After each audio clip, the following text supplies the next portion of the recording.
పెట్టినావు స్టవ్ పైన మట్టి కంతులు పెట్టినావు 2 చెంచాల నూనె పోసుకోవాలి. స్టవ్ అంటు పెట్టినావు స్టవ్ పైన మట్టి కంతులు పెట్టినావు అందులో 2 చెంచాల నువ్వుల నూనె పోసుకున్నావు. 1 చెంచాడు పోపిత్తులు, పిరికెడంతా కళ్యామాకు, పచ్చిమిరపకాయలు, ఎండుమిరపకాయలు, ఉల్లిగడ్డలు వేసుకున్నావు. చెంచాడు పసుపు, 1 చెంచాడు కొబ్బరి, 1/2 చెంచాడు ఇంగు మొత్తం దూరగా గోలించుకోవాలి. నిమ్మకాయ అంతా బెల్లం వేసుకోవాలి, వంకాయ వేసుకోవాలి, టమాటా వేసుకోవాలి, క్యారెట్ వేసుకోవాలి, బెండకాయ వేసుకోవాలి, గుమ్మడికాయ ముక్కలు వేసుకోవాలి. ఇప్పుడు గుమ్మడికాయ ముక్కలు వేసుకున్నాం. చెంచాన్నర కారపొడి వేసుకోవాలి, తగినంత ఉప్పు వేసుకోవాలి. మొత్తం ఇలా కలుపుకోవాలి. ఇప్పుడు ఇది ఇందులో కలుపుకున్నాం.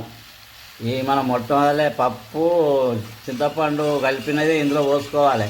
పప్పు చింతపండు చారు ఇందులో పోసుకోవాలి. ఇప్పుడు దీన్ని 20 నిమిషాలు మరిగించుకోవాలి.